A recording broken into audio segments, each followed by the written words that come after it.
அடுத்ததாக பார்க்குறது வந்து பார்த்தீங்கன்னா பாரிஜாதம் பூங்க. ஓகே, ஆனால் அந்த பாரிஜாதம் பூ வந்து பார்த்தீங்கன்னா அதிகமாக எல்லாருமே விரும்பி வாங்குவாங்க. ஏன்னா பார்த்தீங்கன்னா மேக்ஸிமம் ஒரு வீட்டான ஒரு கோயிலான இதில் வந்து பார்த்தீங்கன்னா சாமிக்கு உகந்த பூன்னு கூட சொல்லுவாங்க. இதோட பூ வந்து பார்த்தீங்கன்னா இந்த மாதிரி ஒயிட் கலராக இருக்கும், பெரிய பூவாக பூக்கும். ஓகே, ஆனால் இதுலேயே வந்து பார்த்தீங்கன்னா பாரிஜாதத்தில் நிறைய டைப்ஸ் ஆஃப் பாரிஜாதம் இருக்குது.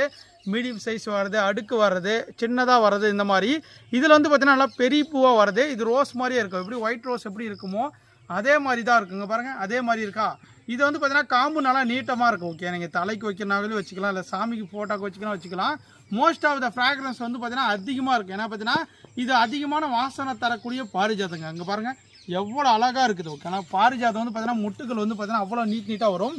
இது வந்து பார்த்தீங்கன்னா இது மொட்டை இருக்கும்போது வந்து பார்த்தீங்கன்னா அவ்வளோ பார்க்கறதுக்கு க்யூட்டாக இருக்குது. ஏன்னா பார்த்தீங்கன்னா இந்த பச்சை கலர் வரியாக வந்து இங்கே பாருங்கள் ஒயிட் கலரில் சைடில் தெரியும். ஓப்பன் ஆகும்போது அவ்வளோ அற்புதமாக இருக்கும். இதை தேடி நிறைய தேன் பூச்சிகளாக தேன் எடுக்க வரும். ஓகே, ஆனால் ஒரு அற்புதமான பாரிஜாதம் பூ.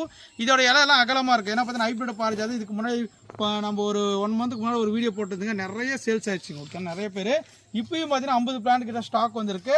இந்த மாதிரி தான் மொட்டுக்கள் இருக்குது. இங்கே பாருங்கள் ஒரு பிளான்ட் எடுத்து வச்சு காட்டுறாங்க. பாருங்கள் எவ்வளோ மொட்டுக்கள் இருக்குன்னு பாருங்கள். 1 2 3 4 5 இந்த மாதிரி இருக்கும்.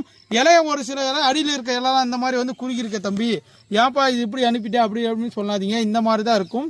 மேலே இருக்கிறது நல்லா ஃப்ரெஷ்ஷாக இருக்கும். ஆனால் கம்பல்சரி வந்து பார்த்தீங்கன்னா மொட்டுக்கள் வந்து பார்த்தீங்கன்னா கண்டினியூ வந்துகிட்டே இருக்கும்.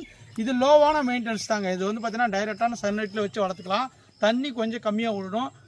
வாரத்துக்கு ஒரு டைம் வந்து பார்த்தீங்கன்னா டிஏபி வர 15 days ஒன்ஸ் வந்து பார்த்தீங்கன்னா டிஏபி வர கொடுத்தீங்கன்னா போதும்.